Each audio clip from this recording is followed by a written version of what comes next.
El tema también diferente de igualdad de oportunidades y elevada desigualdad, no es lo mismo. Nuestra economía se circunscribe al tema de la igualdad de oportunidades, pero no se habla para nada de las elevadas desigualdades a nivel oficial. Un tema aquí importante es la falacia de composición, que la vamos a comentar, hallazgos destacables del libro y propuestas de política para redistribuir ingresos. Quiero comenzar con esto de la falacia de composición, porque es un tema importante y me ha tocado debatirlo a veces en radio y demás. Una cosa es la visión a nivel micro, ¿sí?, a nivel de la empresa, y otra cosa es el resultado a nivel macroeconómico. En la economía tradicional o estándar nos enseñan que lo macro es la sumatoria de los comportamientos micro. Esto es, la demanda por un producto es la sumatoria de las demandas individuales. La oferta de un producto es la sumatoria de las ofertas individuales de las empresas. Eso no es cierto. Y se habla de la falacia de composición. Una es la problemática a nivel de las familias, de los ciudadanos y de las empresas, y otro es el comportamiento macro. El tema lo podemos ver muy claro en el asunto de las remuneraciones. Las remuneraciones, ustedes vienen de los negocios, son un costo de la producción, ¿sí? Pero esto es, a nivel microeconómico hay que optimizar, hay que reducir el impacto de todos los componentes de los gastos en la estructura total. Pero el efecto agregado de eso es diferente que el nivel microeconómico. Esto es, los salarios son también el principal componente de la demanda interna. Si nosotros vemos el Producto Bruto Interno, vamos a ver que el 65% del producto es consumo privado. Y de ese consumo privado, el 70% son sueldos y salarios. Y si yo tengo una política agregada de que todos tienen una orientación a reducir el componente de los sueldos y los salarios en el producto, está bien, ustedes van a optimizar microeconómicamente, pero el resultado macroeconómico es otra cosa. Si tenemos solo mercados internos, lo que estamos haciendo es matando la gallinita de los huevos de oro. ¿Sí? ¿Por qué? Porque nuestro principal mercado es el interno. ¿Cuántos son las exportaciones del producto en el Perú? 25%. ¿Sí? Mientras que los sueldos y salarios explican probablemente el 60-70% del consumo privado, que es el 65% del producto. Es decir, es la mitad.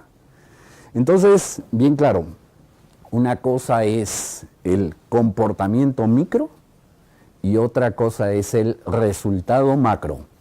Otro ejemplo, esto es bien importante. ¿Por qué? Porque muchos economistas me ha tocado comentar el tema con empresarios. No, es que los sueldos y salarios, sí, pero una cosa es tu comportamiento micro, donde eres aparentemente racional, y otra cosa es el resultado macroeconómico. Un ejemplo que se coloca mucho en teoría de juegos es un estadio, alguien se levantó, todo el mundo está viendo un partido de fútbol, se levanta uno, se levanta otro, todos se levantan. Y al cabo de 5 minutos el partido es visto por todo el público parados. ¿Nuestro comportamiento fue racional? Inicialmente sí, ¿no? Es decir, yo me paré porque el de adelante se paró, y el de adelante y el de atrás mío se volvió a parar. Todos fuimos, entre comillas, racionales, todos optimizamos, pero el resultado final es un resultado que no es el más adecuado socialmente. ¿Por qué? Porque todos estamos viendo el partido de fútbol en una posición incómoda. En lugar de verlos sentados, lo estamos viendo parados. No estamos en el mejor óptimo. Lo que estoy diciendo es que las decisiones que aparentan ser racionales individualmente generan un resultado colectivo que no es ventajoso para todos. ¿Cómo se resuelve eso? Alguien tiene que estar aquí diciéndoles, ver el mecanismo para que todos nos sentemos al mismo tiempo. Porque si todos no nos sentamos al mismo tiempo, vamos a seguir en una situación de menor bienestar. cómo el comportamiento individual parece racional o es racional, pero el resultado colectivo no nos conduce a una situación de mejor bienestar. Tercer ejemplo, estamos en una crisis del mercado de valores. Trump acaba de anunciar que el día de viernes sube los aranceles contra China. Las bolsas de valores se resienten. Nosotros desde ayer, o sí, un día antes quizás, los expertos previeron que esto iba a ocurrir. Todos corremos a vender. Somos aparentemente racionales. Pero como todos lo hacemos al mismo tiempo, ¿qué va a pasar con el resultado final en el mercado de valores? Colapso.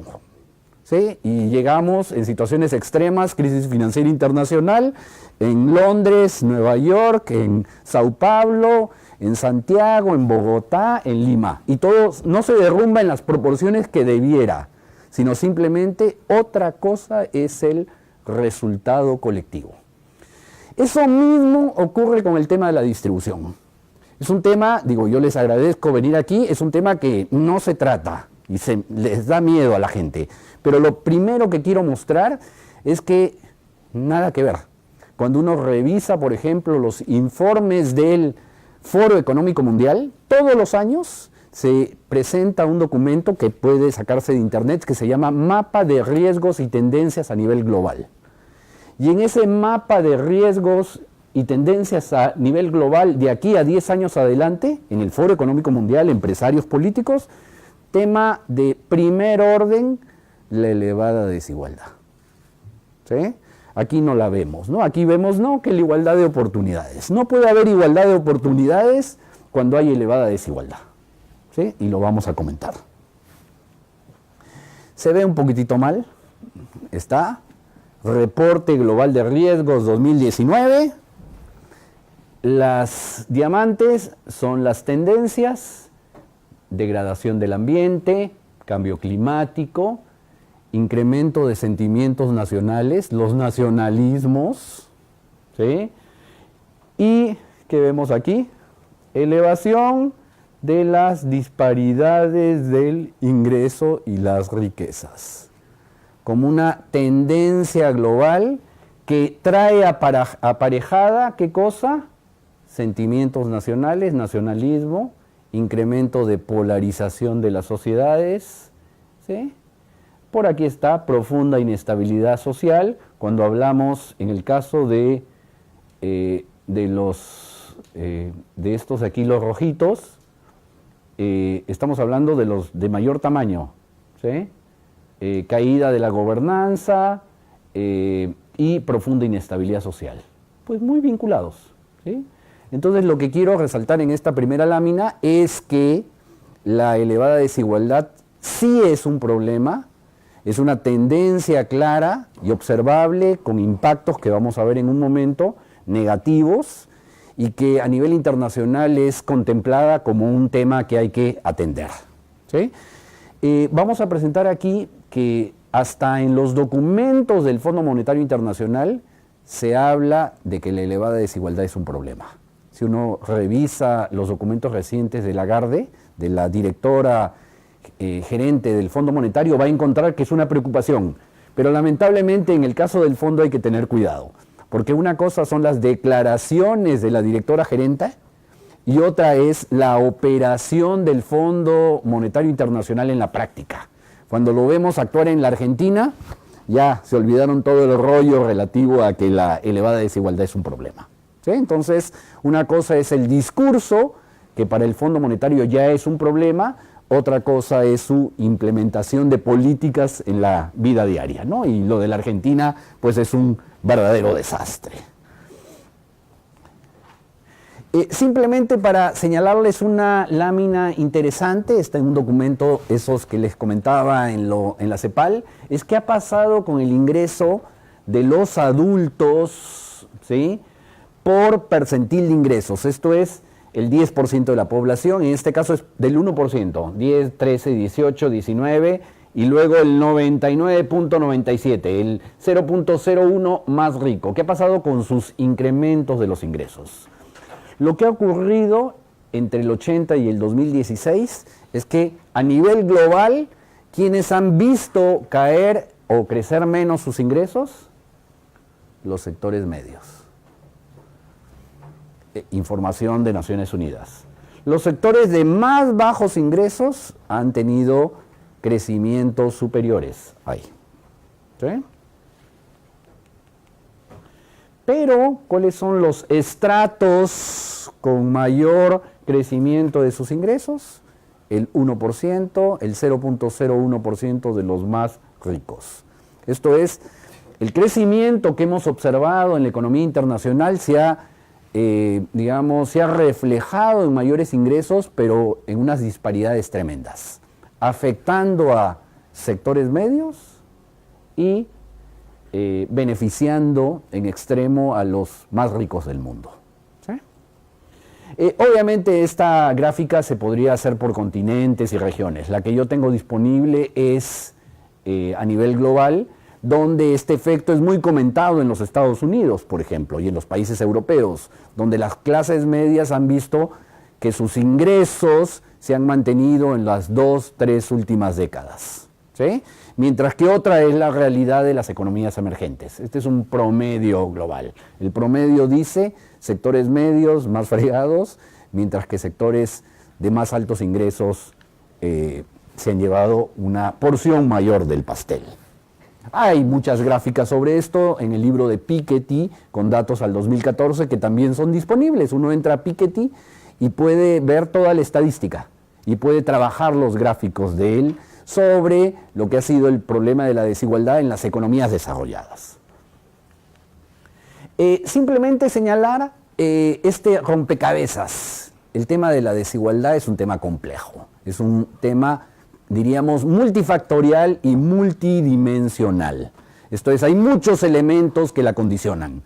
La condiciona la política económica, la condiciona la política cambiaria, la condiciona la política de APPs, la condiciona la política de infraestructura. Si nosotros hacemos mejoras en las carreteras de la costa y nos olvidamos de la inserción hacia la sierra, pues obviamente estamos afectando la distribución del ingreso. Es decir, recién estamos trabajando el tema de la mejora de la carretera central y con peaje, mientras que todas las otras ya fueron mejoradas mucho tiempo atrás, ¿no? Es decir, debió haber sido al revés, ¿no? Lo que tenemos aquí en Perú, un tema de origen étnico, tenemos un tema de distribución de la riqueza que va condicionando. Luego tenemos una distribución factorial. La factorial es cuánto va a sueldos y salarios, cuánto va a ingresos independientes, cuánto va a ganancias. Hay un tema de dualismo tecnológico y de ahí pasamos a la distribución personal. ¿A qué pasa con el ingreso de nuestras familias en concreto?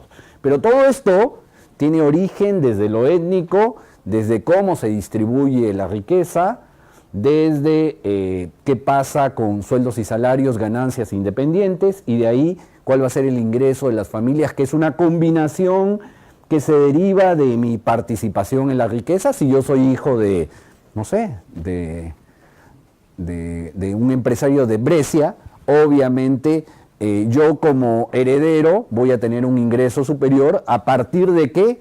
De mi participación en la distribución de la riqueza. Mi fuente principal de ingresos no van a ser sueldos y salarios, no van a ser ingresos independientes, van a ser los dividendos que recibo a propósito pues de mi herencia. Si soy hijo de Juanito Pérez, que es un asalariado, pues obviamente eso me va marcando intergeneracionalmente en la estructura de distribución del ingreso. Pero no hay que ser deterministas. ¿Por qué? Porque tenemos factores sociales de movilidad social, ¿sí? ¿Somos o no una sociedad meritocrática o elitista? Hay mecanismos de participación, de movilidad social. Hay factores familiares y personales. ¿Le damos importancia a la educación o no? ¿Sí? Y todo eso va a ir condicionando mi resultado y mi posición en el cuánto voy a recibir del pastel. Pero por atrás voy a tener qué pasa con la estructura de poder, márgenes de ganancia, condiciones de competencia. Las fusiones y adquisiciones sí tienen impacto sobre la distribución del ingreso. Si yo tenía una estructura muy diversificada con pequeñas, medianas, grandes empresas y las grandes empresas absorben a las medianas y pequeñas, obviamente que impacto en la distribución del ingreso. Porque, claro, aquí yo tengo una discusión, tengo artículos académicos, obviamente, ¿cuál es el objetivo central de una fusión? Valorizar la empresa. ¿Y cómo valorizo la empresa? Obteniendo ganancias esperadas superiores a las anteriores. Esto es, la cuota de las ganancias en el producto debe ser superior para que una fusión sea exitosa. Estamos diciendo que el componente de ganancias debe ser mayor, obviamente, y me lleva a ¿qué? A desplazar a pequeñas y medianas empresas. Yo me horrorizo cuando veo Tambo. Yo sé que alguien de ustedes puede estar trabajando en ese grupo, que de ser un grupo industrial ahora se convirtió en Tambo. Bueno, primero lo veo como una aberración porque en lugar de crecer en avance tecnológico y demás, se retrocede, ¿no? De la manufactura paso a lo comercial. Y lo segundo es que con tambos en todas las esquinas les estoy quitando espacio a ¿quién? A los pequeños, ¿sí? Entonces, y por eso en los países europeos no vamos a ver tantos centros comerciales como aquí. Entonces, cuando alguien dice es símbolo de progreso los centros comerciales, bueno, relativamente, pero a final de cuentas estoy reduciendo espacios a las pequeñas empresas. Entonces, yo sí tengo una política de mucho ojo en relación a las fusiones y adquisiciones. Vamos a comentar con números este asunto y hay artículos académicos sobre el tema. También le influye las tasas de interés, ¿sí? El Perú es una economía con márgenes de intermediación financiera, diferencias entre tasas de interés activas y pasivas, el segundo a nivel latinoamericano, segundo o tercero, y esto lo puede ver uno con la información del Fondo Monetario Internacional. El spread, la diferencia, es encabezada a nivel de la región por Brasil. Toda la vida Brasil ha tenido unos márgenes de intermediación financiera gigantes. El segundo es Perú, compitiendo con Paraguay. ¿Quiénes son los que tienen los márgenes financieros más bajos? No quiero decirlo. País del Sur. Chile, los colombianos. ¿Y qué significan márgenes de intermediación financiera más altos? Significa o que los márgenes de ganancias son muy altos o que los costos de administración del sistema financiero son muy altos. Son las dos cosas. ¿Pero qué significan en la práctica? ¿Un sobrecosto para quién? Para todos nosotros, para todos los empresarios, ¿sí? Obviamente ellos no, digo, me van a disculpar si hay alguien de alguno de estos grandes grupos, pero ¿por qué? Porque obviamente ellos se van a prestar a tasas preferenciales y ellos se van a prestar obviamente dentro de los límites que se establecen de acuerdo a la Superintendencia de Banca y Seguros, y si no van a ver el mecanismo. ¿Por qué? Porque estos límites se reportan al fin de cada trimestre. Entonces yo al fin de cada trimestre cumplo la norma, pero en el día 25 puedo tener crédito al grupo el doble de lo que marca el estándar, ¿sí? Pero el día 31 veo el mecanismo de créditos entre empresas del grupo para bajar el del banco, ¿sí? Entonces, pero sí es un tema importante, ¿sí? Se pueden hacer correlaciones estadísticas de crecimiento y márgenes a nivel latinoamericano y vamos a encontrar una relación inversa. A más márgenes, menos crecimiento. ¿Por qué? Porque las tasas de interés activas van a ser más elevadas. Eso tiene efectos sobre el crecimiento y obviamente tiene efectos sobre la distribución del ingreso. ¿Sí? Y es un tema donde hay que ver cómo le hacemos, porque tampoco, digo, nadie va a plantear y vamos a poner tasas de interés topes. No, pues porque van a idear comisiones, van a idear mecanismos. Pero ¿qué podemos hacer? Yo sí creo que se puede utilizar a la banca del Estado. Yo creo que podemos utilizar más, en el caso de Perú, al Banco de la Nación, podemos utilizar a COFIDE, creando instrumentos financieros competitivos. Yo recuerdo, era niño, años 70, COFIDE, bonos tipo C, era un instrumento que permitía elevar las tasas de interés pasivas del mercado. y les colocaba piso a las tasas de los bancos, las hacía subir, ¿sí? Entonces, pensar en mecanismos de mercado que permitan mitigar estos problemas. Entonces decimos que, o también la política de remuneraciones tiene efectos, obviamente, sobre la distribución, ¿no? Entonces vemos, es un tema complejo, ¿sí? Es un tema por el cual tenemos que trabajar desde muchísimos lados. Sobre tendencias internacionales, quiero ser breve, pero directo. No todo fue igual a como es ahora. El capitalismo, en términos positivos, tuvo dos grandes etapas. La edad de oro del capitalismo, entre los años 50, finales de los 70, y la fase neoliberal entre los 80 en adelante. Y todo cambió. Todo ha sido diferente. Y no creo que ha sido diferente para bien. Esa es mi visión. El motor del crecimiento en esa etapa, los salarios. Demanda, pleno empleo se buscaba, inversión, crecimiento de la productividad. Podemos discutir en la fase de preguntas cuáles fueron los elementos que movieron a esta ruptura de la fase de oro del capitalismo, esa de las películas de los años 60, ¿sí? Todos teníamos derecho a casa propia, ¿sí? Todos teníamos derecho a automóvil y no uno, en Estados Unidos a dos.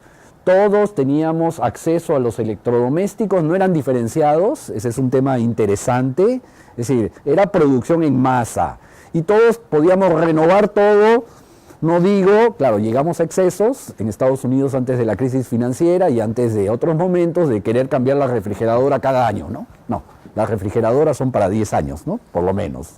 Entonces, este sistema entró en un colapso, ¿sí? Pero, obviamente, en términos de tasas de crecimiento, fue superior. Si nosotros vemos el urbanismo de Lima, esto también se vio en Lima. Yo era muy niño en los años 60, pero me recuerdo todas las casas que no eran de ricos, de Gregorio Escobedo, de San Felipe, de Salaberry, de Arequipa, esas son más antiguas todavía, que reflejaban esta edad de oro del capitalismo. ¿Sí? Esta combinación, la minería era importante en los años 50, pero el sector industrial era un objetivo de política a partir de la ley de promoción industrial y se trataba de crecer el desarrollismo en toda dimensión. La segunda etapa es la post-edad de oro neoliberal, donde el tema central del motor es el endeudamiento, el aumento en los precios de los activos, el crédito, crea demanda, crea PBI, inversión, distribución del ingreso más desigual, pero crea más ciclos que antes. ¿Por qué? Porque se forman burbujas. Y esas burbujas inflan, crean crecimiento, pero después ¡puc!, explotan. ¿Sí? Entonces, no todo fue lo mismo como ahora. ¿Sí? Si yo veo tasas de crecimiento del mundo, 50, 79 PBI per cápita, principales economías desarrolladas, se crecía al 3,44. Y yo veo el 80, 2016, 2,7. Esta fórmula, la anterior, claro, con muchos otros elementos también, había Guerra Fría, había la lucha por quién llegaba al espacio primero, ¿sí? Entonces había un impulso del gasto también desde el gobierno, ¿sí? Todo alimentaba a que antes crecimos más que ahora. Es interesante. Es decir, no es que estamos en el mejor de los mundos, sino al contrario, esa fórmula era mejor en términos de crecimiento. Tampoco era maravillosa, porque se olvidaba de qué cosas, del medio ambiente. Es decir, había que producir, había que modernizarse. Y se olvidaba también de los pueblos originarios, ¿sí? Y esto es desde el siglo XIX, ¿no? Ellos había que incorporarlos, había que modernizarlos, punto. De alguna forma, en algunos países de buena forma, y en otros países pues los mando a las, ¿cómo le llaman estos? Así es, a las reservaciones, ¿no? Los aíslo y los aparto. ¿Sí? Entonces tampoco era una fórmula maravillosa, pero sí generaba mayor crecimiento que antes.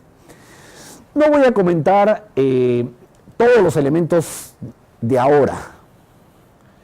Tenemos en lo global reto demográfico, transformaciones tecnológicas que ahorita comentamos, que hacen ver que las cosas hacia adelante se van a ver peor todavía, ¿sí? Y cuando a eso le metemos empleo precario, yo sé que son útiles, ¿sí? Porque a mí también me han salvado a veces, aunque yo no, le pido a mis asistentes, llámame un Uber, ya, sí, pero eso es informalidad, es precarización, ¿sí? Y tenemos una mezcla de cosas raras. Simplemente para señalar el futuro diferente pero complicado. Aquí estoy colocando una lámina de un estudio de qué pasaría, claro, este es el más negativo de todos.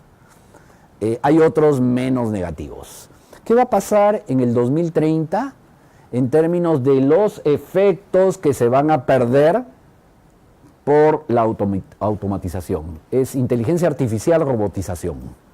¿Se van a generar nuevos empleos? Sí, ¿sí? Es indudable, pero el balance es negativo, ¿sí? Este estudio de Oxford Citibank 2016 señala que el riesgo de trabajos para ser reemplazados, promedio países OCDE, 57%. La cosa es brutal. Y vamos a ver un estudio más reciente sobre lo que es el costo de la automatización. Es decir, ya el costo de automatizar es menor que los costos salariales. Es decir, la tendencia es que yo voy a robotizar todo lo que se pueda. Todavía lejano, un poco lejano para el Perú, pero pensemos 2020, 2030. 2030 ya la cosa se pone diferente. Obviamente que todo esto varía. Las ciudades con menos riesgos en los Estados Unidos son las ciudades donde hay mayor creatividad. ¿Por qué? Porque eso no lo sustituye una máquina, ¿sí? Boston, Nueva York, y las ciudades donde va a haber mayor pérdida de empleos son las de los trabajos repetitivos. Comenzamos Fresno, Las Vegas, pues sí, los casinos si ya son 90% maquinitas, 80%, ahora el que nos va a recibir, y creo que ya lo hay, es un robot en el lobby, ¿no? Es decir, todo totalmente automatizado, ¿sí? ¿Cuál es el efecto de eso sobre la distribución del ingreso? Primero sobre el empleo y la distribución, dramático. ¿Por qué? Porque el que se va a llevar la cuota, el pago, ¿es el factor trabajo o el factor capital? Es el factor capital, ¿sí? Entonces lo que yo estoy haciendo es reconcentrando ingreso a favor de ganancias. Y eso, alguien me dirá, y eso es más inversión, pero perdón, ¿quién es el mercado? El mercado somos nosotros, ¿sí? Somos las familias, somos los trabajadores, y si el mercado se hace más pequeño a nivel global, la economía tiende a crecer menos. Y alguien dirá, esta es una discusión de ahora. No, esta es una discusión que tenía Keynes con los neoclásicos desde los años 30. Los neoclásicos ante la crisis del año 29 dicen, hay que cruzarnos los brazos, hay que esperar que los salarios reales se caigan, y cuando los salarios reales se caen, las empresas van a contratar naturalmente más trabajadores, porque el único elemento que determina la contratación de trabajadores es su costo. Y los keynesianos le dicen no, disculpa, si los salarios reales se caen, las empresas antes de la crisis ya tenían capacidad instalada ociosa, las empresas no van a invertir más. El nivel de contratación, la planilla laboral, no va a ser más sino menos. Entonces tu política de cruzarte de brazos va a terminar en un mercado más pequeñito, ¿sí? Y esto ya lo ven las gentes a nivel internacional, y vamos a presentar algunos datos. Porque para un país en concreto sí puede tener alguna racionalidad reducir los sueldos y salarios, porque convierto, entre comillas, mis productos en más competitivos. Pero si todos en el mundo hacemos lo mismo, ¿quién nos va a comprar? ¿sí? Es decir, lo que hacemos también es compactar los mercados mundiales. Es una carrera suicida, loca, orientada por un interés particular, aceptable de maximizar ganancias, pero que nos pueden llevar a un gran colapso económico, ¿sí? En términos de reducir los mercados. Esta lámina es interesante. Brasil y México, evolución del costo medio de un robot soldador y de la mano de obra manufacturera 2015-2032. Lo que tenemos es el costo de la mano de obra de Brasil, el costo de la mano de obra de México, y que tenemos el costo por hora de un robot soldador hacia abajo. ¿Qué le hacemos? Es complicado, porque tampoco puedo parar el progreso técnico a la fuerza. ¿Sí? Tendré que colocar más impuestos sobre la renta, porque voy a tener no al 5% de la población desempleada, sino voy a tener al 40% de la población desempleada. Y para eso necesito estados fuertes que tengan la capacidad de subsidiar. Pero bueno, ¿eso es el ideal? Tampoco, es decir, porque no puedo tener una economía con 40% de desempleados mantenidos por el Estado. Y por eso se está discutiendo ya en Europa el salario mínimo universal, ¿sí? Y aquí vamos a tener que discutirlo, pero el grave problema en el caso peruano es ¿cuál? Que mientras que la presión tributaria de los países de la OCDE es 35%, en el Perú estamos en 15.3%. Y el promedio latinoamericano está en 22.5%. Nuestra brecha es 6% ahorita, y vamos a necesitar más recursos para que esto sea sostenible social y políticamente. Porque no lo puedo parar así nomás, ¿sí? Porque el progreso técnico no lo puedo parar. Es decir, estaban los ludistas en el siglo XVIII que rompían máquinas. No, eso no se puede hacer. Entonces lo que voy a tener que hacer es pensar en, yo sé que a todos nos duele, en más impuestos sobre la renta. No hay de otra, ese es el futuro. Quiero comentar una serie de láminas. Este es el PBI mundial y este es el volumen global de exportaciones. En los años 60, lo retrocedo, el comercio crecía más que el producto. Ahora está tendiendo a desacelerarse. Pero voy a otra lámina interesante. Esta es la relación del volumen exportado mundial entre el índice del PBI real mundial. Es un cociente con tendencia decreciente, pero este es interesante. Este es el valor de las exportaciones mundiales de la Organización Mundial del Comercio entre el número de tratados de libre comercio. Se lo mostraba justo a Juan. Y lo que tenemos es total de comercio internacional entre el número de tratados. Sí, los TLCs contribuyen al crecimiento, pero ¿qué está pasando? Cada vez menos. Es decir, esta fórmula que repetimos y repetimos, sí nos genera más comercio, más producto, pero cada vez menos. ¿Sí? Y después, ¿qué hacemos? Lo comparamos con su cuota. ¿Qué ha pasado con la participación de los salarios en el producto a nivel mundial? Está cayendo, porque todos estamos en esta carrera loca de reducir componente salarial.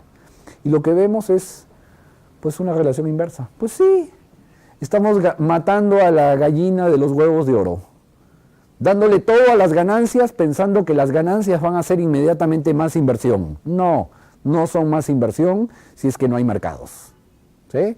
Si vamos en esa carrera loca, lo único que hacemos es reducir el tamaño del comercio global. Y eso ya es lo que está pasando. Los TLC contribuyen, pero cada vez menos. Y aquí combinamos lo de la aportación marginal de acuerdos con la cuota salarial. ¿Sí? Hay fluctuaciones, sí, pero la tendencia es descendente. Precios de materias primas, no lo voy a comentar. ¿Cuáles son nuestros grandes retos a nivel global en el largo plazo económicos? Elevada desigualdad, cambio tecnológico no incluyente, ¿sí? Y peso excesivo de las operaciones financieras, ¿sí?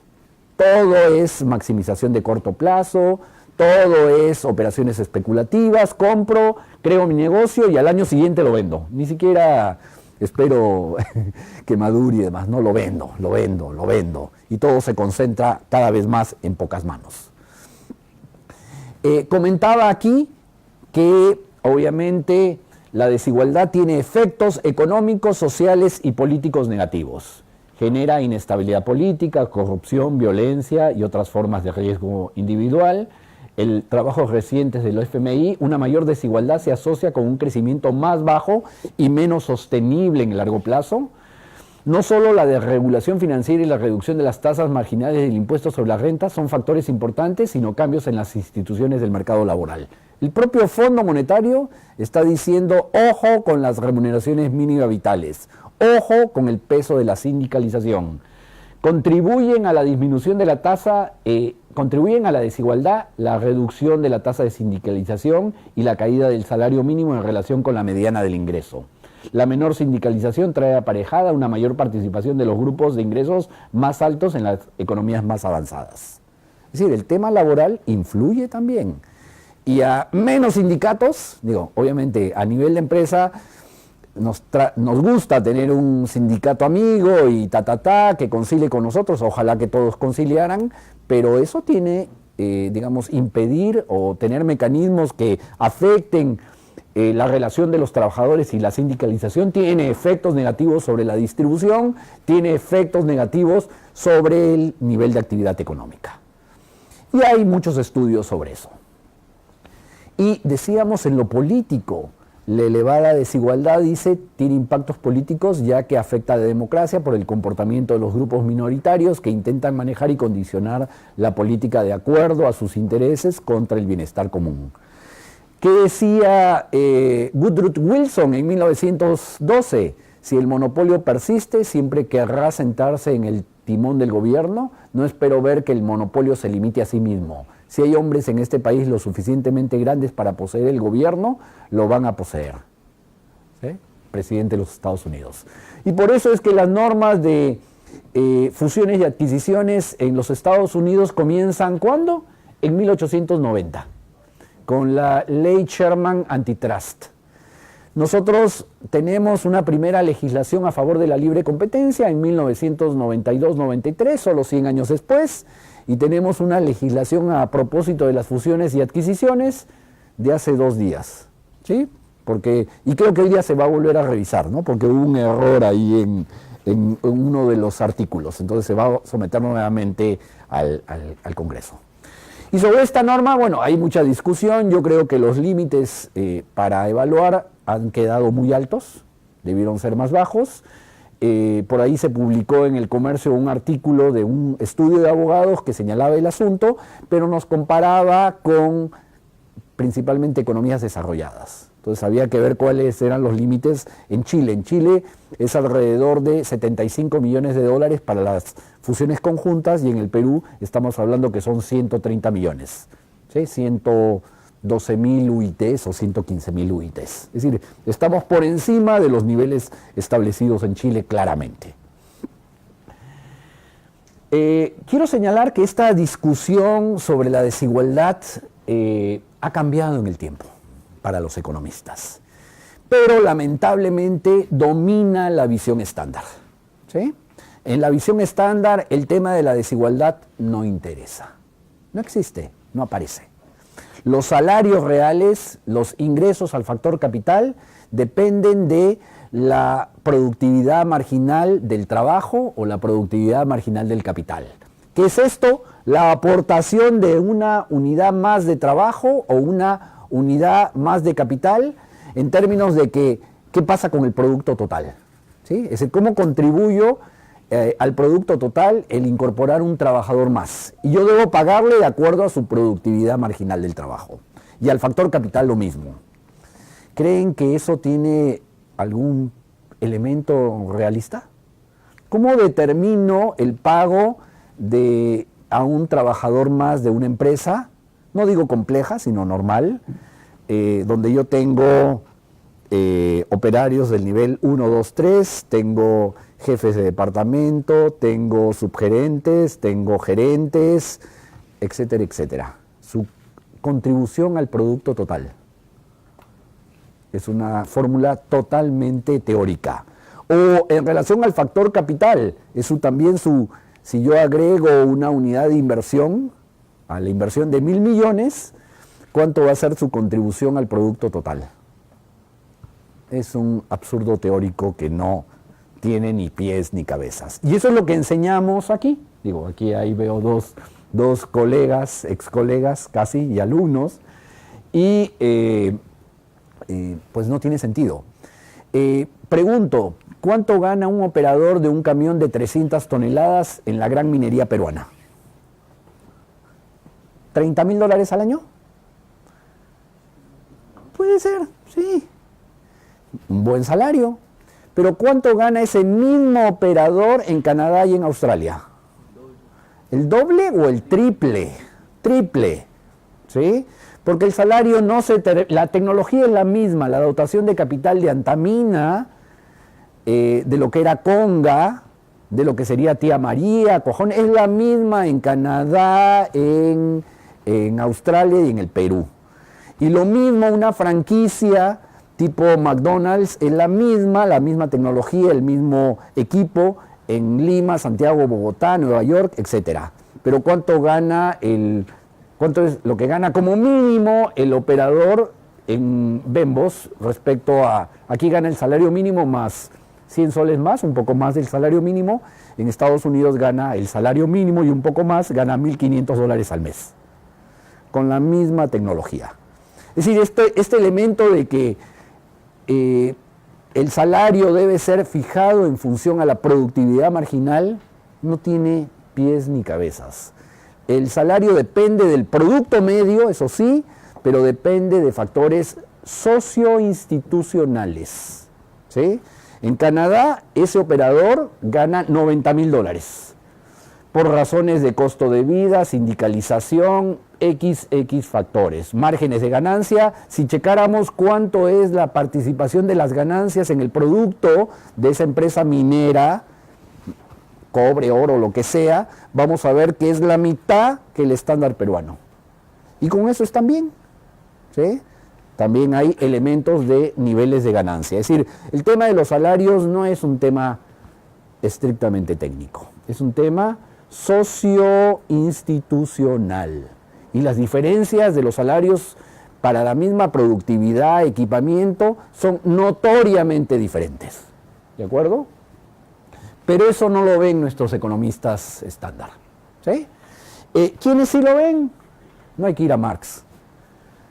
Michal Kalecki y los postkeynesianos.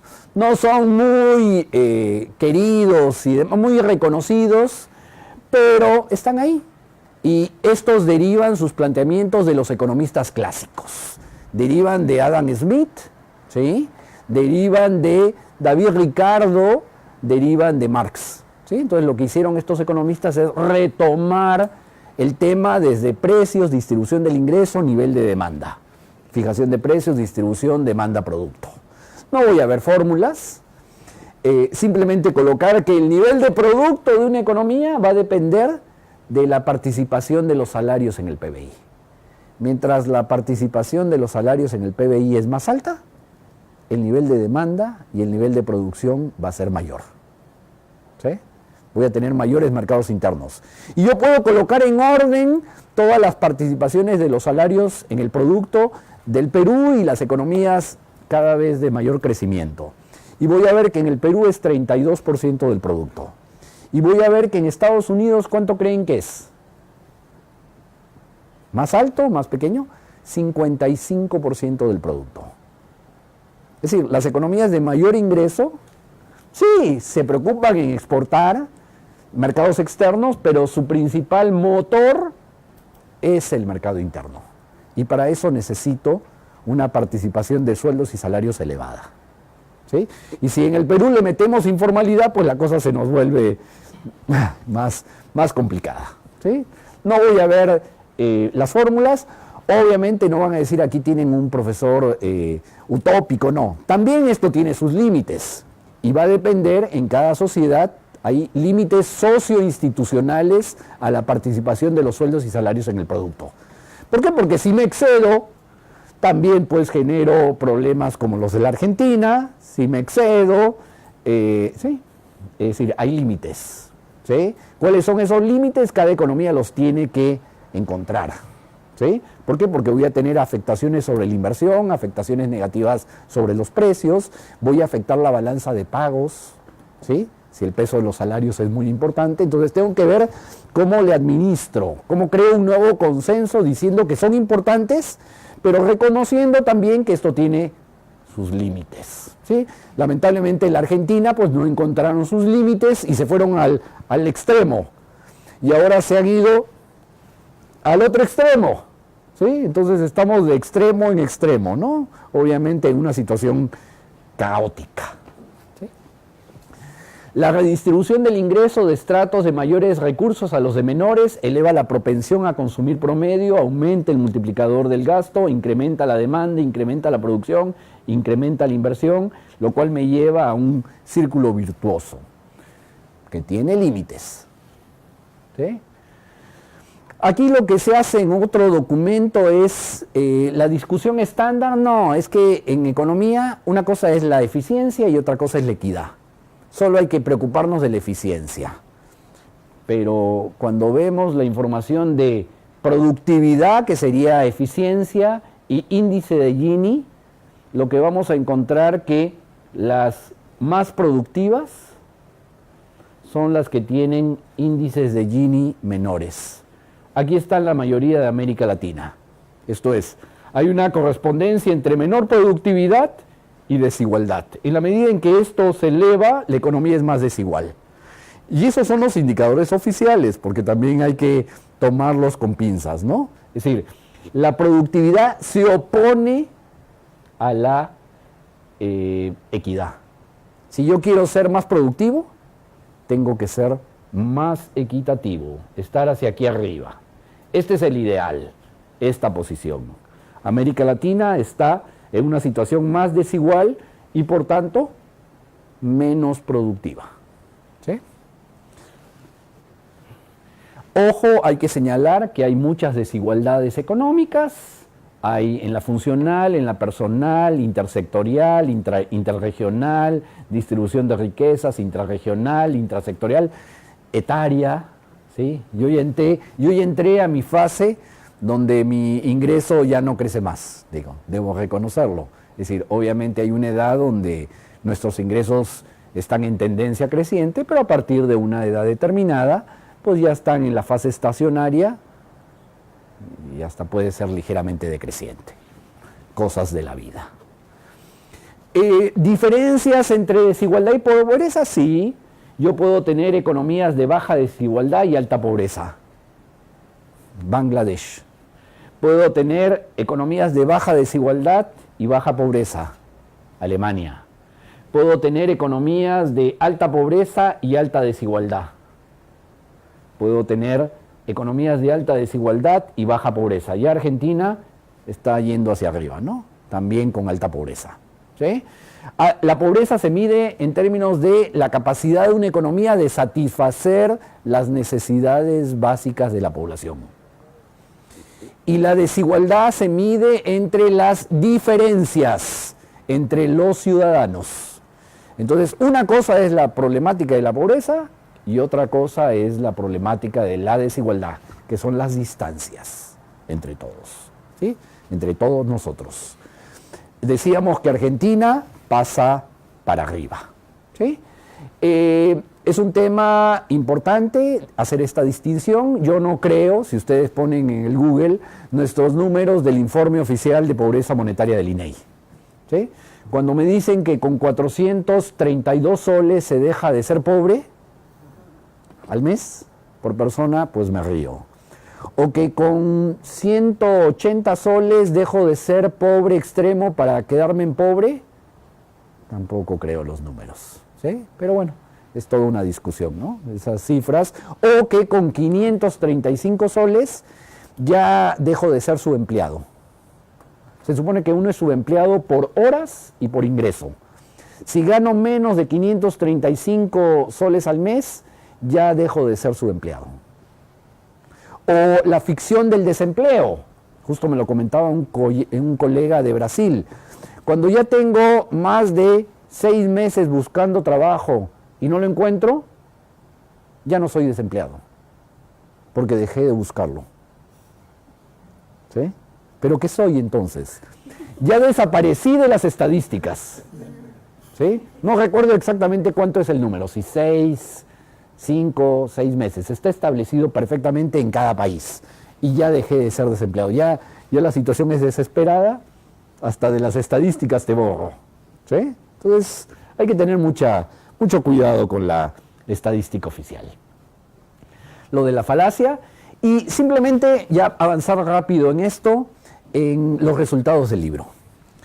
Lo que hicimos es, en primer lugar, analizar la encuesta nacional de los hogares, que es el documento que presenta el INEI, que se elabora todos los años, a partir del cual el gobierno establece sus indicadores de desigualdad. Y uno puede entrar a la microdata. Solo falta colocarle aquí el nombre de quién es el más rico del país oficialmente hablando. Y resulta que el más rico del país no es vecino nuestro, no vive en San Isidro, La Molina, Miraflores, frente al mar o en Barranco, ahora que está tan caro, vive en Picota, San Martín. Entonces, cuando uno comienza a ver eso, ¡ay!, le comienza a dar cosquillas en el cuerpo, ¿no? Es decir, la información oficial ha señalado que el más rico del país vive en Picota.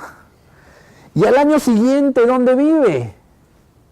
En Moyobamba. Y al año siguiente vive, vive en San Isidro. Pero cuando vemos lo que gana al año, pues nos reímos, ¿no? Entonces yo veo aquí, no, es el sueldo de Juan, aquí nuestro coordinador. Entonces él podría ser el hombre más rico del Perú, ¿no? O el director de nuestra maestría. Gana 1.000.000 de soles, 1.116.000, 1.134.000. Esos son $350.000 al año.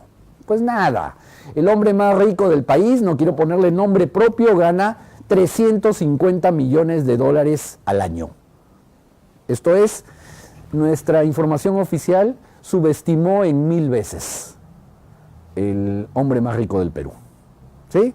Y uno se divierte más cuando revisa que su material predominante en los pisos es cemento. Cemento, aquí sí es parquet. Entonces, ¿cómo que el hombre más rico del país oficialmente gana $350.000 al año y, vive en una habitación con piso de cemento? Es decir, yo, INEI, hubiera cancelado la observación, ¿no? Digo, ya. Es decir, ya esto es inaceptable. Y a partir de eso, que son 30.000, es un muestreo de 30.000 familias, se hace toda la estructura de distribución del ingreso. El gran detalle es que cuando hago esto y lo extrapolo a nivel nacional, solo determino la mitad del ingreso nacional. Es decir, falta la otra mitad. Pues sí, porque me estoy olvidando realmente de los sectores medios altos y de los más ricos. Y estoy haciendo que la desigualdad sea pequeñita. ¿Sí? Esto es lo que ocurre. Nuestros resultados oficiales no sirven para nada y los organismos financieros internacionales los reproducen y los presentan a nivel global. El Perú ha reducido su desigualdad. Pues claro, ¿no? Si el más rico vive en Picota, ¿sí? Pero bueno. Entonces, y aquí entramos con información sobre la riqueza. En la medida que el Gini es 1, la desigualdad es absoluta. En la medida que el Gini es 0, somos una economía muy igualitaria. Este es Perú, por encima de los promedios anuales. ¿Sí?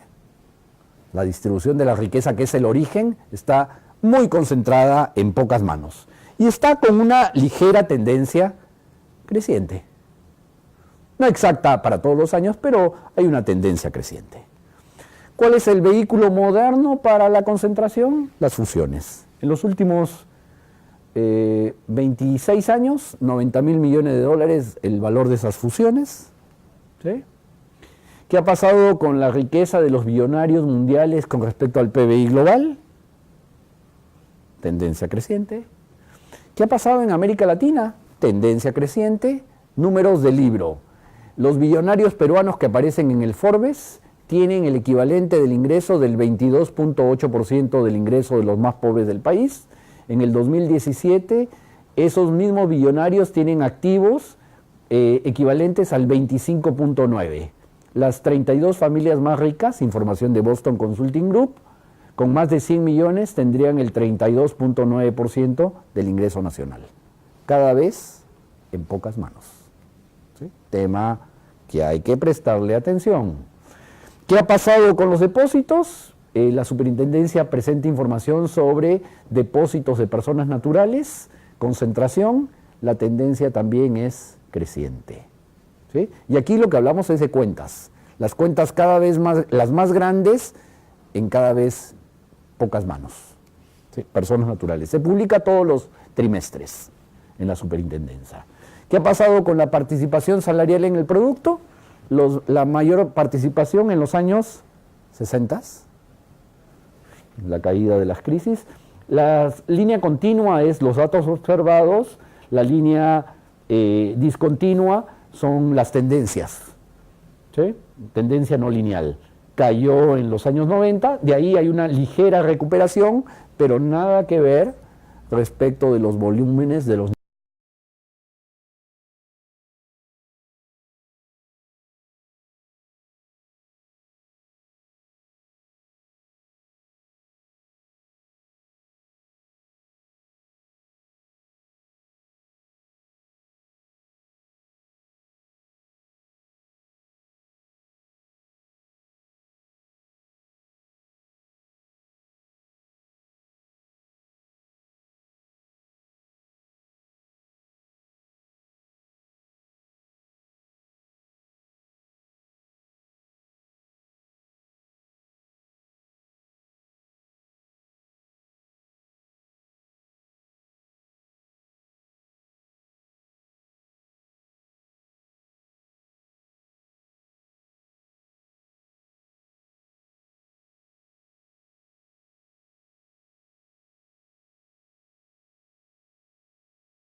ya dejo de ser su empleado y que con 440 ya no soy pobre, no sé qué canasta.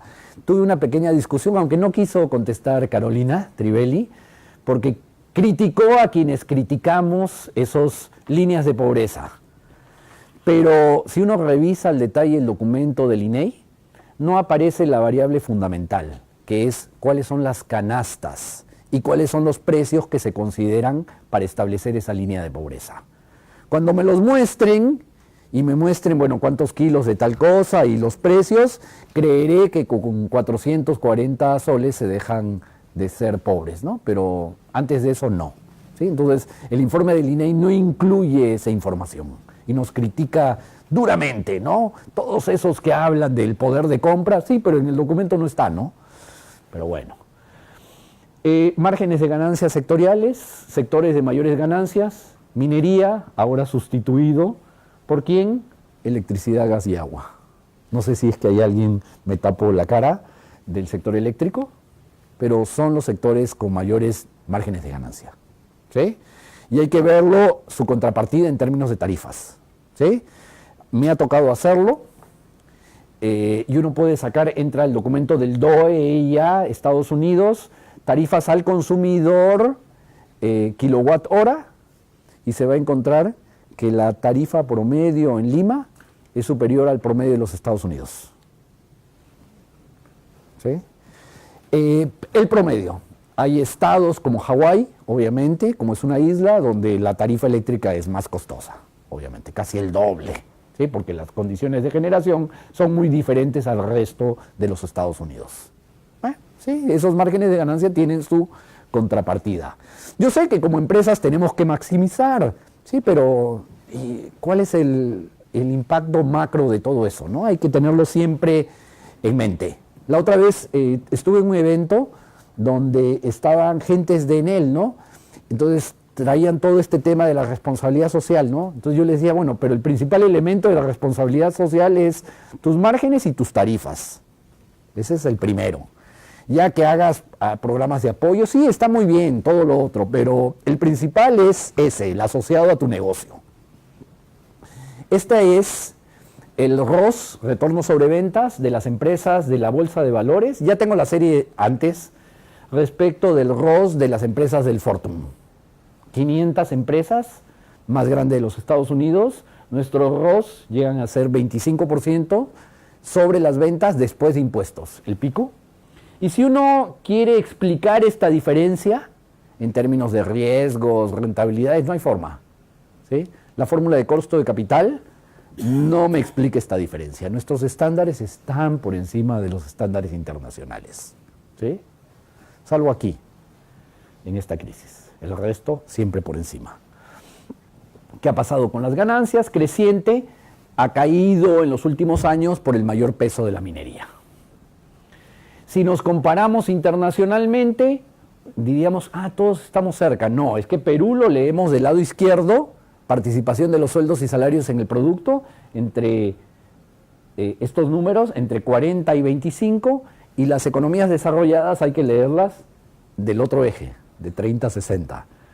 Entonces, Perú, América Latina es, Perú es esta de aquí, y las otras son la de Estados Unidos. Estados Unidos, les decía, está alrededor del 55, 52% del producto, el peso de los sueldos y salarios. Ya voy acabando. El Perú es un país dual. El 10% de los más ricos, de repente estamos ahí, tenemos un ingreso promedio anual de $40,000, información oficial, y el 10% más pobre tiene ingresos, información oficial, $900 al año. El 10% más pobre del país vive a niveles del Chad, de Zimbabue, ¿sí?, de Kirguistán. Mientras que el 10% más rico vivimos a niveles de Bélgica, de España y demás, ¿sí? Esa es la diferencia, ¿sí?, entre unos y otros. Esta es la distribución personal, la información oficial es esta. La información ajustada, decíamos que esta extrapolación de la encuesta nacional de los hogares nos lleva a determinar que nos falta la mitad del ingreso. Entonces lo que se hacen son mecanismos para asignar esa mitad del ingreso entre los más ricos del país. Y con eso el Gini ya no es esta tendencia, INEI, sino esta tendencia. Se ubica entre 0,65, 0,70, muy alto. El nivel máximo es 1. Simplemente ya termino señalando que decíamos que el problema de la distribución es un tema complejo, multidimensional, multifactorial, y ¿cómo redistribuir ingreso? Hay que lograr un nuevo consenso económico-social. Es decir, hay que concebir que los sueldos y salarios son importantes, que los ingresos de los independientes son importantes, que no todos son las ganancias. Lo coloco aquí. Es imposible hacer redistribución a la fuerza. Hacer redistribución a la fuerza es garantía absoluta del fracaso. Esto se logra convenciendo, ¿sí? Lo segundo es que hay que plantear una estrategia de diversificación productiva y de desarrollo productivo local. Esos pequeños proyectos por todas partes. ¿Por qué? Porque si yo insisto, hay que aprovechar la minería, no hay que ser tontos, ¿sí?, pero en balance con su entorno y con las comunidades. Porque si yo sigo en lo mismo, estamos hablando de actividades que son muy intensivas en capital, donde todo va a ser cuota de ganancias, ¿sí? Entonces tengo que tener una estructura más diversificada. Es Es decir, no me interesa tener tambos, me interesa tener, como antes, miles de bodegueros. ¿Sí? Porque si yo tengo una empresa que concentra 400 microestablecimientos, pues lo único que estoy haciendo es reconcentrando el ingreso a favor de uno. ¿Sí? Y en Estados Unidos se preocupan de eso. Cuando uno revisa las políticas distributivas de Obama, habla como tema principal en mantener y generar espacios para los pequeños propietarios. ¿Sí? Y al contrario, les da un papel dinámico importante. Hay que tener acciones de coordinación internacionales contra paraísos fiscales, transmisión de información, precios de transferencia. Les comento la anécdota, he tocado asesorar sindicatos, ver los estados financieros de Buenaventura. No sé si hay alguien de Buenaventura, me tapo la cara. Buenaventura es una empresa que factura 1.250 millones de dólares. ¿Cuánto es la utilidad de Buenaventura? 80 millones de dólares al año. De ahí ya vemos un número raro, ¿no? Es decir, como que de 1.250 paso a 80. ¿Por qué? Porque toda la consolidación de estados financieros me permite incorporar todos los nuevos proyectos en los negocios operativos de Buenaventura. Entonces, en Buenaventura ya cargaron 2.000 millones de gastos de inversión de Conga en 3 años. En esos 3 años, 2014, 15, 16, Buenaventura tuvo pérdidas. ¿Por qué? Porque la política contable tributaria lo permite. Y cualquier negocio, y también me ha tocado, no sé si hay alguien de Minsur, sus negocios financieros, sus resultados de operaciones financieras se cargan a la operación minera. Minsur es un holding, ¿sí? Entonces también tiene buenas utilidades, pero se compensan con las pérdidas de. Normalmente cuando hay utilidades, no, esas sí no veo cómo, ahí sí las paso a otra empresa, las saco. Decíamos 1.250, decíamos entre 80 y 90 millones de dólares de utilidad. ¿Cuánto paga de impuesto a la renta? 20. Es información de la SMB. ¿Cuánto paga de regalías? 20 mineras. ¿Cuánto le cobra de regalías a sus unidades mineras? 21. Es decir, lo que va a pagarle al gobierno de regalías mineras lo recupera cobrándoselos a sus propias unidades mineras. ¿Y cuánto recibe de devolución de IGB? Lo permite la ley. Entonces, cuando me sacan la norma antielusiva, yo digo, eso no basta. 102 millones de dólares. Devolución IGB 102. Hago el balance, los peruanos subsidiamos a Buenaventura con 80 millones de dólares. Flujo de caja. Los invito a que lo vean. Y eso se reproduce en la mayoría de los grupos mineros. ¿Se vale descontar el IGB? Digo, lo entiendo en las no tradicionales, pero en las tradicionales y con devolución, yo debería dejarlo en 0. No sé, digo. No entro a las medidas porque esas duelen y después mi público que estaba a favor se me vuelve en contra. Simplemente digo que hay que aumentar la recaudación en por lo menos 6 puntos del PBI, 14.000 millones de dólares para un PBI de 215.000 millones de dólares. Y hay que ver lo que hacemos en términos de estrategias de inversión, analizar dirección de cambio tecnológico, ver temas de fusiones, ver temas de APPs. Yo me asusto, yo sé que coauspicia esto gestión, pero cuando en el Decano, cuando en el Comercio, publican un artículo de Wash convirtiendo o proponiendo que los parques públicos desaprovechados se conviertan en APPs autofinanciables. ¿Y qué significa eso? Ni siquiera cofinanciadas, de que cuando yo quiera llevar a mi hijo al parque, como lo voy a tener más bonito, hay que reconocer que lo tendrían mejor, voy a tener que pagar. ¿Sí? Pregunto si eso contribuye a una mejor distribución del ingreso.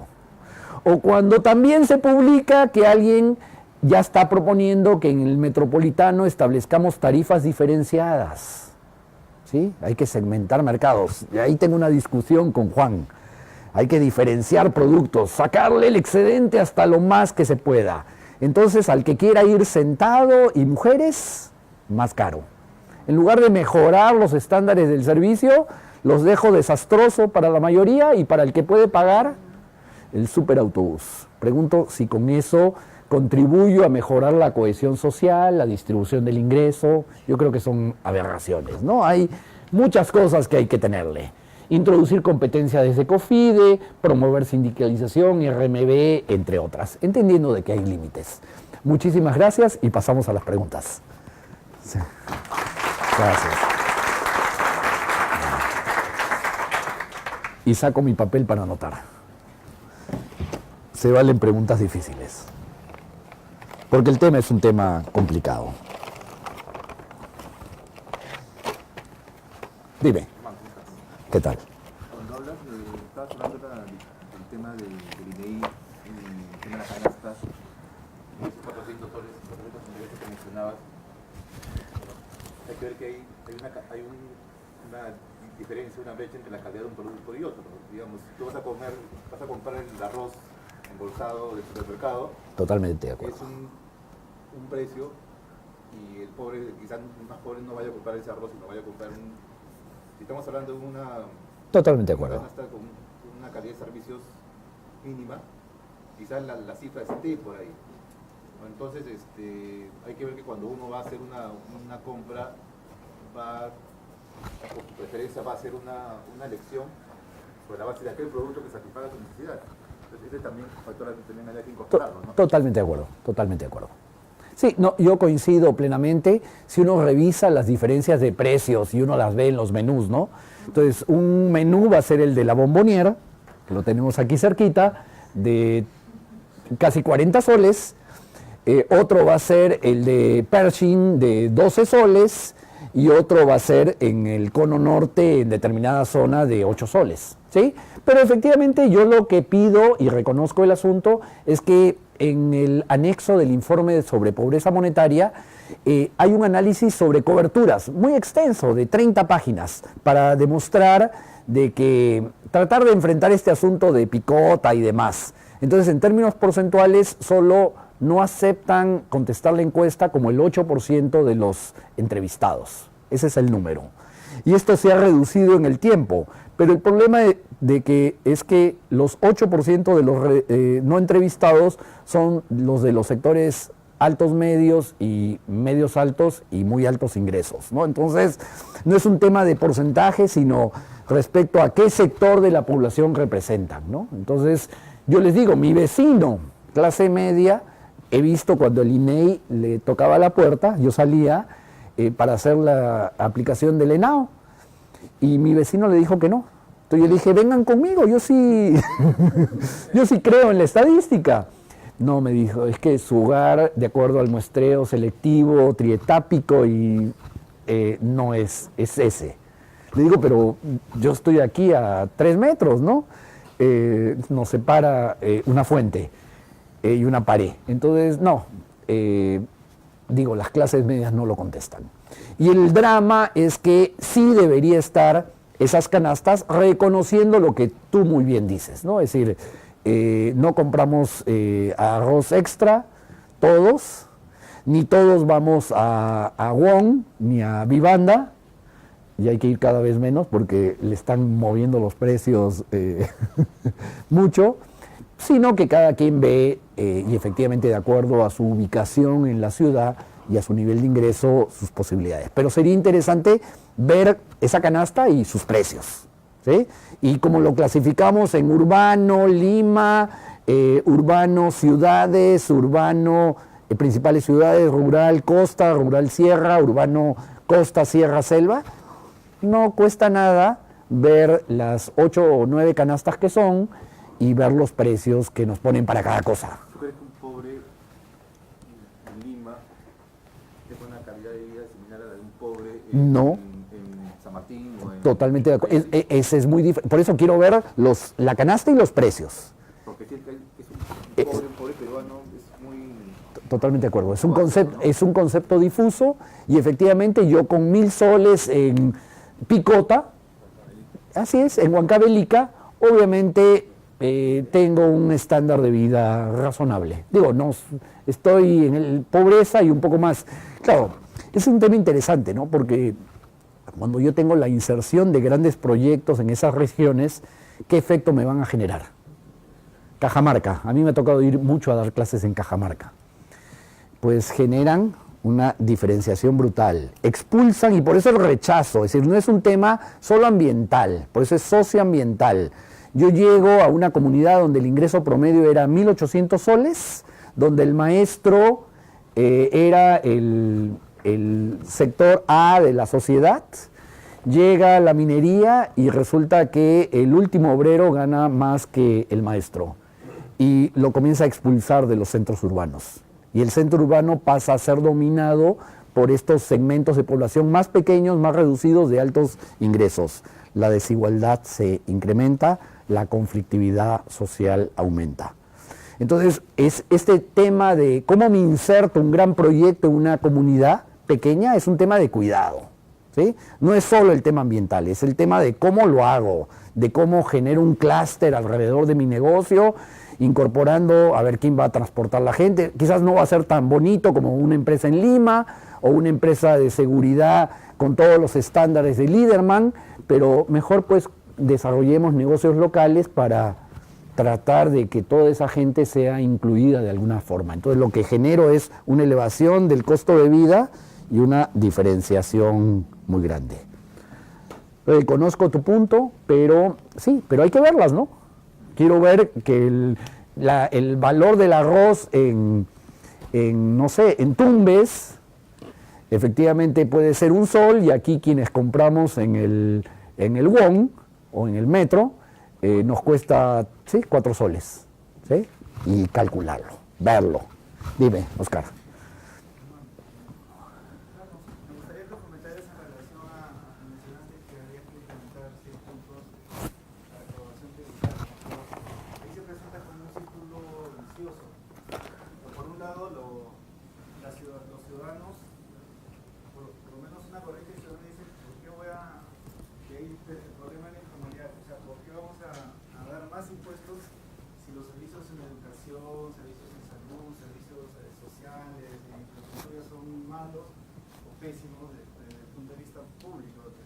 De servicios públicos desde el Estado. Y por otro lado, otros dicen, pero ¿cómo vamos a ofrecer servicios públicos del Estado si no tenemos recaudación tributaria, si nos faltan ingresos, si nadie, o están aportando bastante bajo, o muchos se evaden esas aportaciones? Como que se presenta un entrampamiento. Sí. Coincido plena. Sí. Totalmente de acuerdo. Sí hay un círculo vicioso, sí, que tenemos que romper. Pero hay que reconocer también, y está la información, es interesante la información sobre presión tributaria. El Perú publica en el MEF, y obviamente lo replica el Banco Central, la presión tributaria. Pero tal como la registra el MEF y el Banco Central, tienen un serio problema. ¿Y cuál es el problema? El problema es que se olvidan, en el caso de la información recaudada por el banco y el MEF, triplica la información. Esto es, el que capta la mayor parte de los recursos es el gobierno central, ¿sí?, o el gobierno nacional. Y lo que hace es transferir a las regiones. Y también se transfieren regiones a localidades y regiones y país a localidades. ¿Qué hace nuestra información oficial? Suma las 3 fuentes.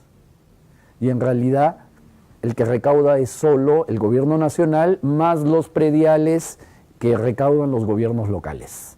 Entonces, eso hace que la información en el Perú, de acuerdo al MEF, estamos en una presión del 20%, del 21%. Pero no es cierto. Lo que hay que ver es la información compatibilizada a nivel global, evitando su triplicación. Y evitando su triplicación, en el año 2016, esto lo saca la OCDE, lo pueden ver ustedes, también es público, son los informes de impuestos de la OCDE, incluyen a países latinoamericanos. La presión era, me acuerdo el número, 16.1% del PBI, quitando esta triplicación. Y el promedio de América Latina era 22%, 22.5%. En el 2017, yo pensé que había subido, no, cayó a 15.3%, y lo otro está en 22%. Es decir, la brecha existe. Es decir, sí, pero hay un tema de brecha significativa, y que son esos 14.000 millones de dólares. No nos ha dado tiempo de hablar de ese tema, porque es un tema importantísimo. Yo creo que en relación a la informalidad hay que aplicar dos políticas. Garrote y caramelo. Nuestra PEA son 17 millones de personas, de los cuales formales son 4,5. 12,5 son informales. Información oficial. La tengo por ahí, la podría sacar. De eso, ¿cuánto creen que está contratado por empresas formales, pero de manera informal? Son casi 2 millones. ¿Se vale?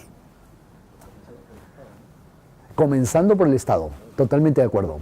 Hay 400.000 trabajadores del Estado, entre 300 y 400.000, que están en sistemas de contratación que están por debajo de los estándares promedio. Y de eso hay que ver cuánto está en... Hay un trabajo... El que tiene esto perfectamente documentado se llama Julio Gamero, OIT. Uno puede entrar ahí. Y va a encontrar cuántos... 500.000 grandes empresas, 300.000 grandes empresas, medianas 400.000, 500.000 y pequeñas, total 2 millones, más los 300.000 del gobierno. ¿Sí? Entonces, a estos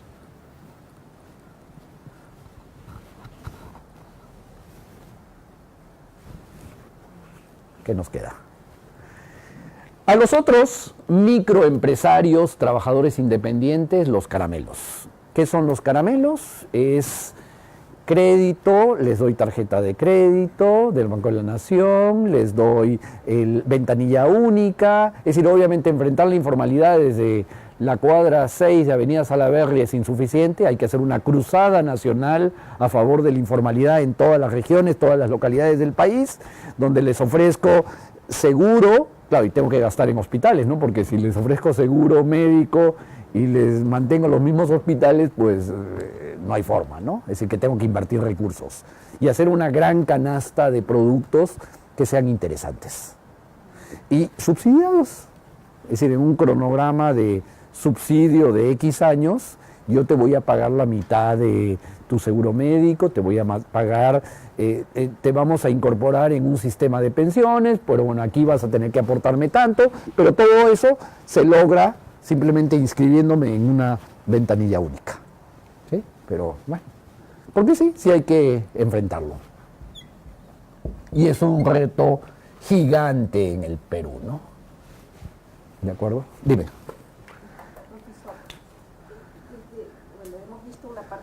Macro, quisiera ver desde una parte muy micro o atómica, digamos, desde uno como individuo, ¿no?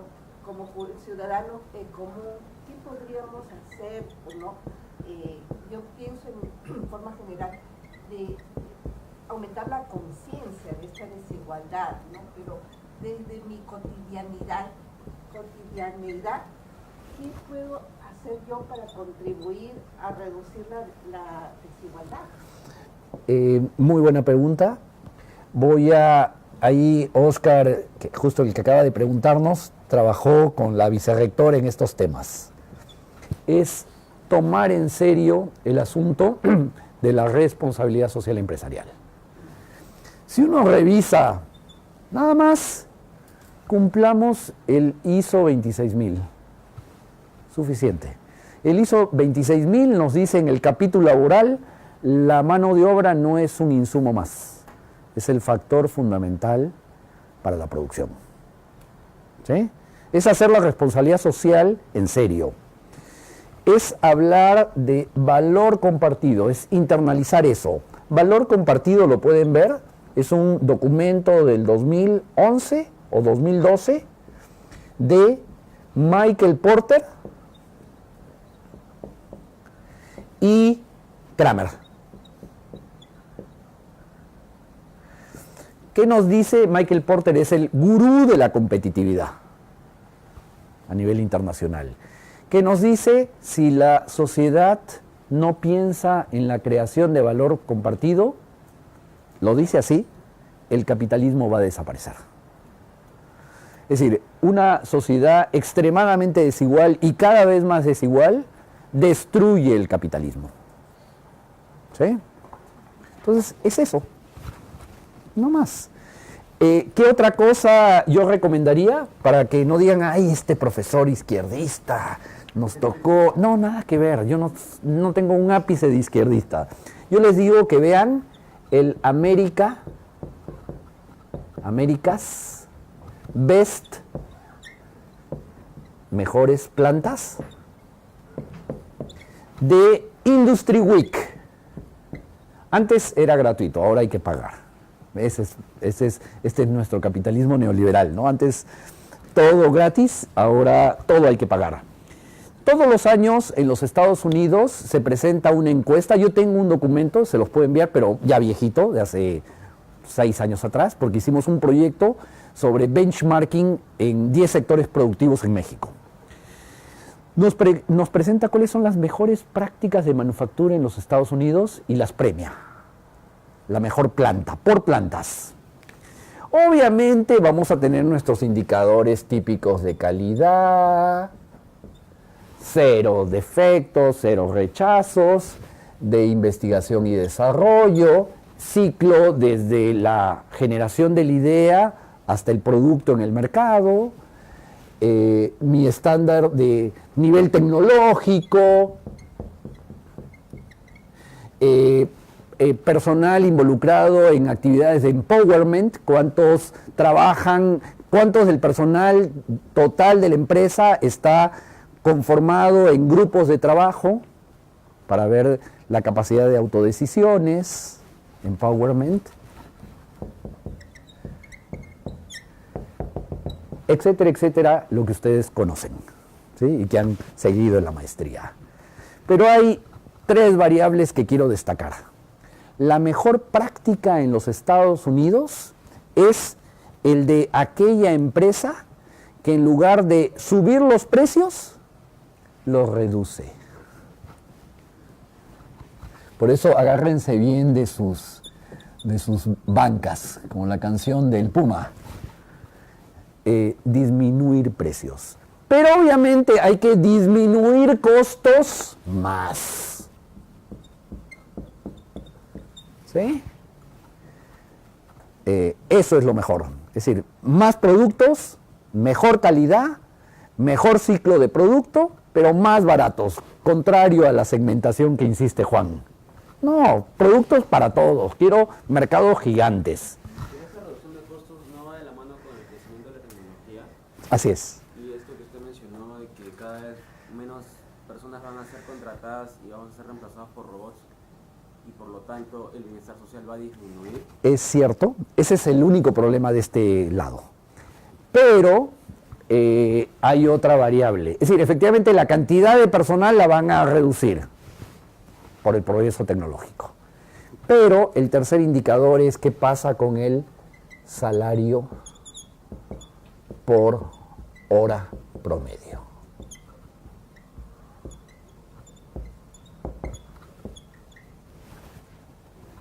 Efectivamente, American Best Plant no pone freno en ningún sentido a lo que son las mejores prácticas por el lado de lo tecnológico, pero sí se preocupa precios, costos y salarios por hora.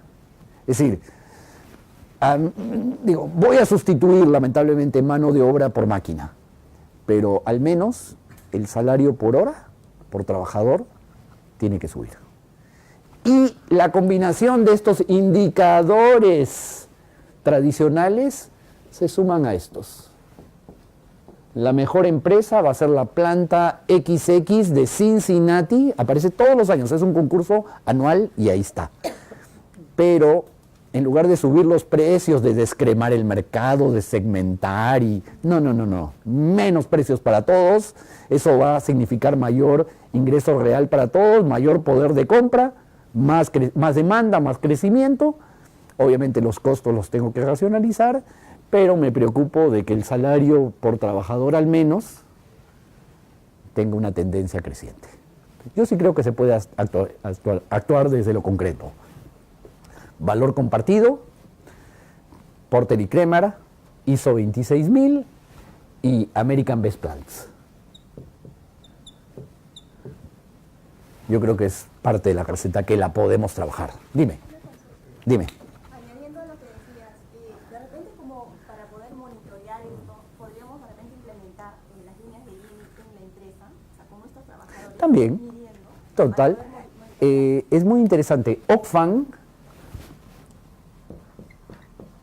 pueden entrar ustedes a los informes de desigualdad, se presentan justo cuando sale la reunión de Foro Económico Mundial.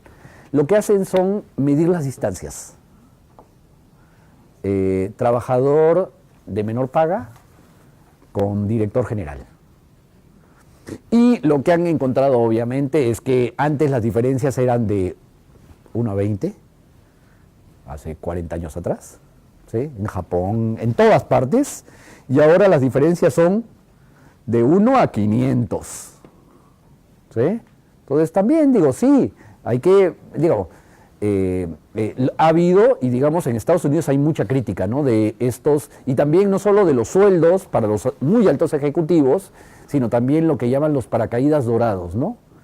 Es decir, todavía me llevaste a la crisis financiera internacional y te doy un bono de retiro de $40 millones, ¿no? No, pues no.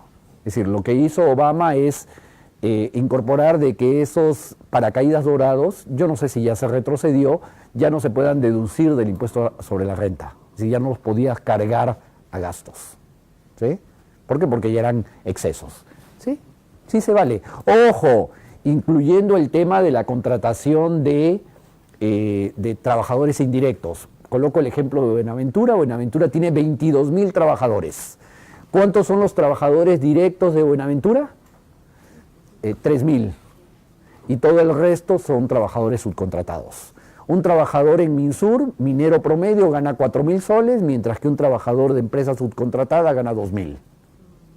¿Sí? Entonces, y esto es una práctica también perniciosa en términos fiscales. ¿Por qué? Porque como yo estoy contratando, me cobran IGB, y como recupero el IGB, ¿cómo se llama? A final de cuentas es un incentivo para que contrate trabajadores con empresas subcontratistas y no directamente, ¿sí? Porque lo voy a deducir después. Y también es un incentivo perverso a que las empresas ahora ya no están exportando. Es decir, Buenaventura, uno diría, no, pues le vende a los chinos. No, ya no le vende a los chinos. Le vende a un trader local y paga IGB. Pero como es IGB que va a recuperar, no se hace problemas. Es decir, también ha generado prácticas extrañas, ¿no? Es decir, si soy empresa exportadora, todo lo debería colocar en el mercado como una empresa internacional. No, lo vendo localmente, ¿sí? Generando IGB que voy a recuperar. Sí, sí. Pero en términos de, ver el igualismo tecnológico y las desigualdades interregionales, esta política probablemente lo puedes hacer más cómodamente en Apurímac, por decir que en Lima puedes bajar precios, puedes mover de forma el salario por hora promedio a diferencia de Lima. No, yo creo que al contrario, ¿no? Es decir, yo creo que como los niveles de productividad son más bajos, más achatados, más parejos, y los márgenes de ganancia son mayores en las actividades modernas, pensando ahora en Apurímac, en Las Bambas, obviamente ahí los márgenes son amplios. Puede haber algo de transferencias, digamos, intersectoriales de minería a otros sectores que habría que ver porque las regalías han caído, pero yo creo que hay más espacio en las grandes empresas para ser más flexibles, ¿sí? Y adecuarnos, ¿qué función de responsabilidad social? Es decir, si ahora tenemos el triple del estándar de... Claro, yo sé que va a haber de ustedes gerentes financieros, van a decir, no, es que a mí me piden que el estándar sea 20% de utilidad neta sobre las ventas. Bueno, esos estándares son el triple del estándar internacional. Manejémonos con el doble, ¿sí? Apliquemos nuestra fórmula de costo de capital y quedémonos en eso, ¿ya? Con eso creo que estamos haciendo responsabilidad social. No digo lleguemos a los estándares de rentabilidad de los desarrollados, no, el doble, ya. Con el doble creo que avanzamos bastante. Pero pretender el triple, como ha habido muchas oportunidades en el tiempo, eso es un exceso, ¿no? Y lo vemos en las tarifas, ¿no? Es decir, yo digo en broma, ya no voy a WOM, ya no voy a Vivanda, porque lo veo en los precios, ¿no? Es decir, claramente. Eso justo un poco contradice. Dime.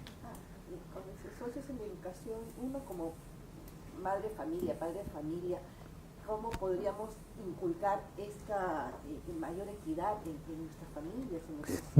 Ese es un buen punto. Alguien me dice, no, aquí no hay que acudir, lo digo en broma, al manifiesto del Partido Comunista de Marx y Engels de 1848. Aquí simplemente quedémonos con la doctrina social de la Iglesia Católica, esas encíclicas que relievan el rol de las personas para el que es católico, con eso es suficiente. O esas visiones desarrollistas que teníamos en los años 60. Me tocó hacer un artículo, lo he publicado, está ahí en el blog de gestión, sobre Punta del Este 1961. Si uno revisa lo que era el proyecto de Alianza para el Progreso del presidente Kennedy contra el comunismo cubano, va a encontrar una plataforma interesantísima que sería revolucionaria en el Perú del 2019-2020. En ese documento se hablaba de equidad de género, el de Punta del Este de 1961, se hablaba de las reformas agrarias, de la importancia de distribuir el ingreso, de elevar el ingreso per cápita promedio y distribuir mejor, obviamente las plataformas de mejorar la educación, la infraestructura, a partir de los sectores de más bajos ingresos, es decir, un contenido que es revolucionario para los tiempos actuales. Nada más, doctrina social de la Iglesia, no hay que ir a Marx, y documento del Punta del Este, desarrollismo de los años 60, metiéndole más medio ambiente, metiendo pueblos originarios.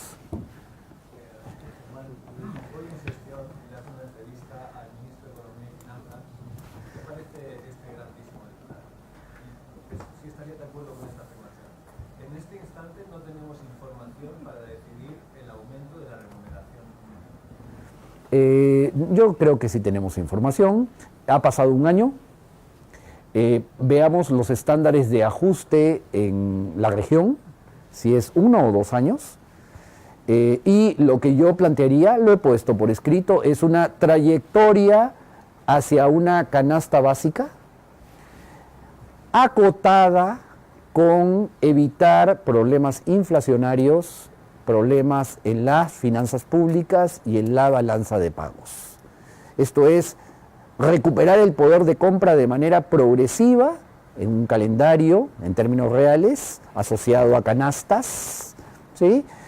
Con restricción, economistas más landa, balanza de pagos, inflación, ¿sí? Finanzas públicas, y a ver qué números me sale, ¿sí? Yo sí creo que hay que, revisar este asunto con cuidado. Y no hay que, decimos, lo hemos comenzado, que el Foro Económico Mundial se preocupa de esto. Es decir, preocupémonos en el Perú con la elevada desigualdad, y yo creo que hay muchas fuentes, desde empresariales para tomar, hasta grandes fuentes conceptuales para retomar el asunto, ¿sí? Yo les agradezco mucho, ahí les recomiendo, tengo ahí el libro por afuera. El dinero no va para mí, va para mis asistentes, por si acaso, no es broma. Yo ya cobré por el libro. Acerca de Buenaventura. Sí. Decías que Buenaventura Recibe de IGB. ¿Por qué? Que yo sepa, solamente es con los productos no tradicionales que pasa. No. Entra, ya no. Es decir, antes era para lo no tradicional. Esto se ha extendido a todo.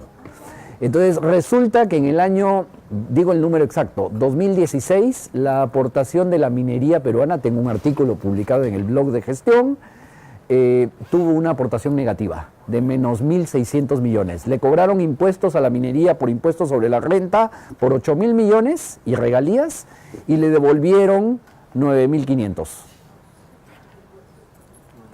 ¿Por qué? Porque yo puedo hacer la depreciación acelerada del activo, toda la compra del activo la cargo en un ejercicio, porque puedo recuperar el de las compras locales y ahora todo el personal lo subcontrato.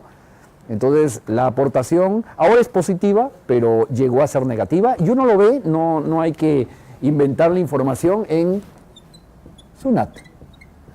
Son las tablas de aportaciones de impuestos por sectores y de devoluciones de impuestos por sectores y exoneraciones, ¿sí? Entonces, dejemos de subsidiar, pues, ¿no? Al menos. Gracias.